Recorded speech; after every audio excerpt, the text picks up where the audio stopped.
নমস্কার, দেখছেন talk to Bangla. আমি অভিষেক রয়েছে আপনাদের সাথে। এই মুহূর্তে যে খবর নিয়ে উপস্থিত হয়েছি, চিফ জাস্টিস অফ ইন্ডিয়া এই মুহূর্তে সঞ্জীব খান্না আর কয়েকদিনের মধ্যেই কিন্তু রিটায়ার করতে যাচ্ছেন এবং তার রিটায়ারমেন্টের ঠিক আগের মুহূর্তে আমরা দাঁড়িয়ে আছি। 13ই মে 2025 তিনি রিটায়ার করবেন এবং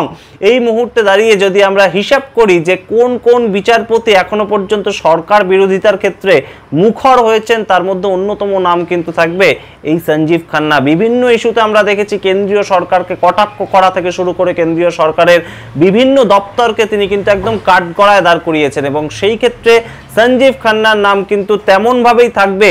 যে সুপ্রিম কোর্টের প্রধান বিচারপতি হিসেবে তিনি তোয়াক্কা করেননি এবং সরকারকে বারংবার বেকায়দায় ফেলেছেন। আমরা এই মুহূর্তে যে একটা কেস নিয়ে কথা বলবো সেটাও কিন্তু এই মুহূর্তে অত্যন্ত গুরুত্বপূর্ণ, তার কারণ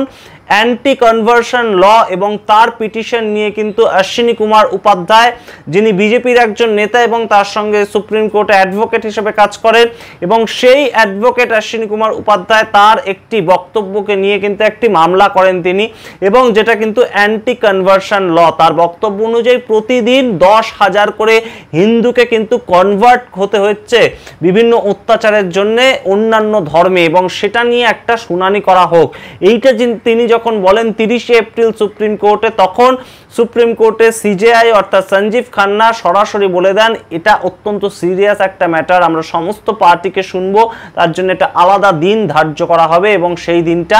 13ই মে, অর্থাৎ একদম জীবনের শেষ দিন কিন্তু সুপ্রিম কোর্টে বসবেন। রিটায়ারমেন্টের দিন তিনি সুপ্রিম কোর্টে বসবেন এবং অ্যান্টি কনভার্সন লয়ের মতন একটা টপিককে বেছে নিয়েছেন এবং যেটা নিয়ে কিন্তু এই মুহূর্তে কেন্দ্রীয় সরকারকে আবারও সিজেআই সঞ্জীব খান্না সরাসরি একদম কটাক্ষ করে কোনো না কোনো সিদ্ধান্ত জানাবেন, তেমনই কিন্তু মনে করছেন এই মুহূর্তে পর্যবেক্ষকরা। আপনাদের সামগ্রিক বিষয়টা বুঝিয়ে বলবো, অ্যান্টি কনভার্সন ল কি এবং অশ্বিনী কুমার উপাধ্যায়ের বক্তব্যটা কি, কেন এটা এত গুরুত্বপূর্ণ, এবং বলবো সিজেআই সঞ্জীব খান্না কোন কোন ইস্যুতে মোদী সরকারকে একদম কটাক্ষ করেছে, কোণঠাসা করেছে। সেই সমস্ত খবরের ডিটেলসে যাওয়ার আগে অবশ্যই টক টু বাংলার প্রত্যেকটি ভিডিও লাইক, কমেন্ট, শেয়ার করে চ্যানেলটিকে সাবস্ক্রাইব করে দিন। আসছি খবরে। এই মুহূর্তে কিন্তু সঞ্জীব খান্নাকে আমরা জানি যে গত 6 মাস ধরে কিন্তু সুপ্রিম কোর্টে একদম উথাল পাথাল ফেলে দিয়েছেন সঞ্জীব খান্না। বিভিন্ন ক্ষেত্রে, বিভিন্ন আইনের ক্ষেত্রে কিন্তু বিভিন্ন শুনানির ক্ষেত্রে একদম সরাসরি কোণঠাসা করেছেন সুপ্রিম কোর্ট একদম কেন্দ্রীয় সরকারকে, এবং যে ক্ষেত্রে আমরা কিন্তু দেখতে পেয়েছি যে ভারতবর্ষের উপরাষ্ট্রপতি জগদীপ ধনখড় পর্যন্ত সুপ্রিম কোর্টকে রীতিমতন কটাক্ষ করেছেন এবং বলেছেন সুপ্রিম কোর্ট যা করছে সেটা গণতন্ত্রের উপর মিসাইল অ্যাটাক। আপনাদের মনে থাকবে তামিলনাড়ু সরকার ভার্সেস তামিলনাড়ু গভর্নরের যে মামলাটা, সেটার ক্ষেত্রে প্রেসিডেন্টকে একটা উই কমান্ড বা ম্যান্ডামাস জারি করেছিল সুপ্রিম কোর্ট। সেই ক্ষেত্রে এই কথা বলেছিলেন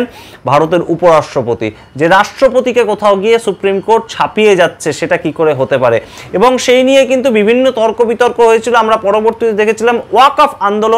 অফ আন্দোলনের ক্ষেত্রে কিন্তু একদম সরাসরি 72টা পিটিশন জমা পড়ে গিয়েছে সুপ্রিম কোর্টে একদম প্রধান বিচারপতির আন্ডারে, সেটা কিন্তু সরাসরি একদম সেখান থেকে কিন্তু বিচারটা হচ্ছে, এবং সেই সুপ্রিম কোর্ট সরাসরি বলে দিয়েছিল যে কেন্দ্রে যে আইনটা পাশ করেছে ওয়াক অফ আইন, ওয়াক অফ অ্যামেন্ডমেন্ট বিল যেটা পাস হয়ে গিয়েছে, যেটা রাষ্ট্রপতি সাইন করে দিয়েছেন, তার মধ্যেও সিজেআই সঞ্জীব খান্না কিন্তু একদম রীতিমতন একটা সম্ভাবনা দিয়েছিলেন যে এই মুহূর্তে যে ওয়াক অফ বোর্ড এবং ওয়াক অফ কাউন্সিলের মধ্যে নন মুসলিম প্রতিনিধি রাখার কথা বলছে কেন্দ্রীয় সরকার, সেই ক্ষেত্রে আমরা স্টে লাগাতে চলেছি, এমন একটা মন্তব্য তিনি করে দিয়েছিলেন। কিন্তু তারপর অ্যাডভোকেট জেনারেল বিভিন্ন কথা বলেন এবং তিনি বলেন যে আমরা আগে একটা এফিডেভিট জমা দিই, তার পরিপ্রেক্ষিতে আপনি সমস্তটা দেখে তার পরবর্তীতে স্টেটা দেবেন বা দেবেন না, সেটা নিয়ে শুনানি রয়েছে 5ই মে, এবং তার আগেই কিন্তু একদম কেন্দ্রীয় সরকার এইটা নিয়ে সামগ্রিকটা লিখে তাদের 1332 পাতার এফিডেভিট জমা দিয়ে দিয়েছে সুপ্রিম কোর্টে। আমরা যদি দেখি যে এইভাবে প্রত্যেকটা জায়গায় কিন্তু ওয়াক অফ নিয়ে যখন বারংবার আন্দোলন চলছে এবং নন মুসলিম ব্যক্তি কেন ওয়াক অফ বোর্ডে ঢুকবে সেটা নিয়ে যখন আন্দোলন চলছে বিভিন্ন সময়, তখন কিন্তু একদম আমরা দেখেছিলাম যে সঞ্জীব খান্না যখন এটার উপর এই মন্তব্যটা করলেন, তিনি স্টে দিয়ে দেবেন এই অর্ডারটার ক্ষেত্রে বা এই একটা নিয়মের ক্ষেত্রে যে নন মুসলিম ব্যক্তি ঢুকতে পারবেন ওয়াক অফ বোর্ড বা কাউন্সিলে, যেটা পাস হয়ে এসছে অলরেডি সংশোধনী বিলে, ওয়াক অফ সংশোধনী বিলে। সেই ক্ষেত্রে আমরা দেখেছিলাম একদম নিশিকান্ত দুবে, বিজেপির অন্যতম একজন এমপি, তিনি একদম সঞ্জীব খান্নাকে সরকারকে কটাক্ষ করে যে কথাটা বলেছিলেন সেটা কোথাও গিয়ে কন্টেম্পট অফ কোর্টের আওতায় পর্যন্ত পড়ে গেছিল বলে কিন্তু পর্যবেক্ষকরা মনে করেছেন। তিনি একদম সরাসরি বলেছিলেন CJI Khanna inciting religious wars with the walk of hearing, অর্থাৎ একদম সরাসরি সিজিআই খান্নার বিরুদ্ধে কিন্তু তোপ দেখেছিলেন নিশিকান্ত দুবে, একদম কোট আন কোট আমরা পড়ে শোনালাম আপনাদের। এবং এই ক্ষেত্রে দেখেছিলাম আমরা একদম বোল্ড ক্যারেক্টার সুপ্রিম কোর্টের কিন্তু যে একদম কেন্দ্রীয় সরকারকে একদম রীতিমতন কিন্তু বুঝিয়ে দেওয়া যে এইটা কিন্তু করা যাবে না। এবং সেই ক্ষেত্রে বিভিন্ন মামলার ক্ষেত্রে আমরা দেখেছিলাম যে স্টে অর্ডার দিয়ে দেওয়ার পরবর্তীতে এই সঞ্জীব খান্না মামলাটা শুনেছেন এবং শুনানি কিন্তু একদম বিপরীতে দিয়েছেন। আমরা দেখেছি যে পশ্চিমবঙ্গের নিরিখে যে মামলাটা কিন্তু 26,000 চাকরি প্রার্থী চাকরি হারিয়েছিলেন গত বছর হাইকোর্টে, এবং তারা যখন সুপ্রিম কোর্টে গিয়েছিলেন তৎকালীন প্রধান বিচারপতি ডক্টর ডিওয়াই চন্দ্রচূড় স্টে দিয়ে দিয়েছিলেন, কিন্তু তার পরবর্তীতে আমরা দেখেছিলাম 1 বছর টানাপোড়েন পরে একদম মামলা শুনানি শুনে কিন্তু সুপ্রিম কোর্টের এই সঞ্জীব খান্না ডিভিশন বেঞ্চ সরাসরি এই 26,000 চাকরি প্রার্থীর যে চাকরি সেটাকে কিন্তু বাতিল বলে ঘোষণা করে দিল, অবৈধ বলে ঘোষণা করে দিল। সুতরাং একদম বিচার ব্যবস্থা যে এখনো পর্যন্ত সঠিক জায়গায় রয়েছে এবং তার একটা উদাহরণ স্বরূপ কিন্তু তাতে দরকার হলে সরকারের বিপক্ষে যেতে হলে তাতেও কিন্তু সঞ্জীব খান্না তার কেরিয়ারে গিয়েছেন। এই মুহূর্তে যেটা নিয়ে জল্পনা চলছে সেটা কিন্তু এই অশ্বিনী কুমার উপাধ্যায় যে একদম সরাসরি একটা পিটিশন ফাইল করেছেন সেটা নিয়ে, এবং সেটা কিন্তু তিনি বলছেন অ্যান্টি কনভার্সন ল। এটা নিয়ে অশ্বিনী কুমার উপাধ্যায় কি মন্তব্য করেছেন সেটা আপনাদের শোনাই।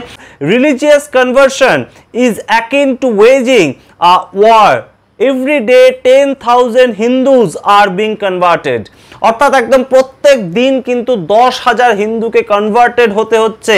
এবং সেটা কিন্তু বিভিন্ন জায়গায় চাপ দিয়ে করানো হচ্ছে, এমন একটা মন্তব্য যখন রাখছেন অশ্বিনী কুমার উপাধ্যায় বিজেপির এমপি তথা অ্যাডভোকেট একদম সুপ্রিম কোর্টে তিনি, সেই ক্ষেত্রে কিন্তু সুপ্রিম কোর্ট বলেন যে আমরা সমস্ত পার্টিকে শুনবো এই ক্ষেত্রে এবং সরকার কি বলছে তার সঙ্গে বিভিন্ন জায়গার ডেটা কি বলছে সমস্তটাই আমরা দেখব, এবং তার পরবর্তীতে 13ই মে কিন্তু আমরা এই শুনানিটা রাখছি এবং 13ই মে কিন্তু শেষ দিন সুপ্রিম কোর্টে সিজিআই সঞ্জীব খান্নার একদম রিটায়ারমেন্টের দিন হিসেবে। সুতরাং এই মুহূর্তে যে জল্পনাটা উস্কে যাচ্ছে বারংবার যাচ্ছে যে কমিউনাল একটা কিন্তু মন্তব্য এই মুহূর্তে কিন্তু এই রায়ের ক্ষেত্রে হতে পারে এবং সেটা কিন্তু একটা রীতিমতন সুপ্রিম কোর্ট করতে পারে একদম মোদী সরকারকে কটাক্ষ করে, তেমনই কিন্তু একটা সম্ভাবনা দেখা দিচ্ছে। তার কারণ বিভিন্ন সময় আমরা দেখেছি কোনো ধরনের কোনো আইনের ক্ষেত্রে কিন্তু সুপ্রিম কোর্ট একদম সরাসরি কেন্দ্রীয় সরকারকে কটাক্ষ করতে ছাড়েনি এবং এই মুহূর্তে অ্যান্টি কনভার্সন লয়ের মতন গুরুত্বপূর্ণ স্পর্শকাতর বিষয় কেন তিনি তার শেষ দিনে এই মুহূর্তে শুনানিটা রাখলেন সেটাই কিন্তু এখন একটা জোর জল্পনা উস্কে দিয়েছেন যে তিনি একটা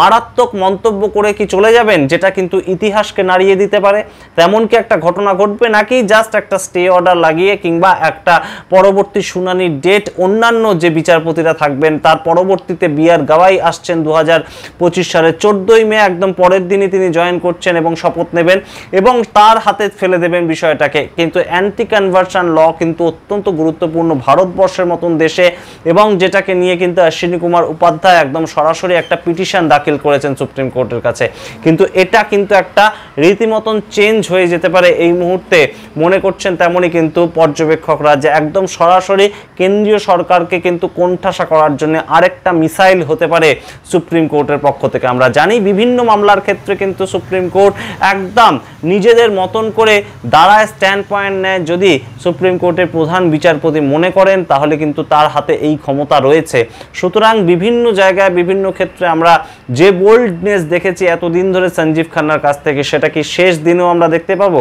নাকি তিনি শেষ দিনটা একদম অন্য রকমভাবে শুনানিটা শুনবেন এবং অ্যান্টি কনভার্সন লয়ের যে মামলাটা সেটা অন্য বিচারপতির হাতে ছেড়ে দিয়ে তিনি তার মতন অবসর গ্রহণ করবেন, সেটাই এখন দেখার। এবং মোদী সরকারের আমলে যে সমস্ত একদম বিচারপতিরা এসেছেন তাদের মধ্যে অন্যতম গুরুত্বপূর্ণ কিন্তু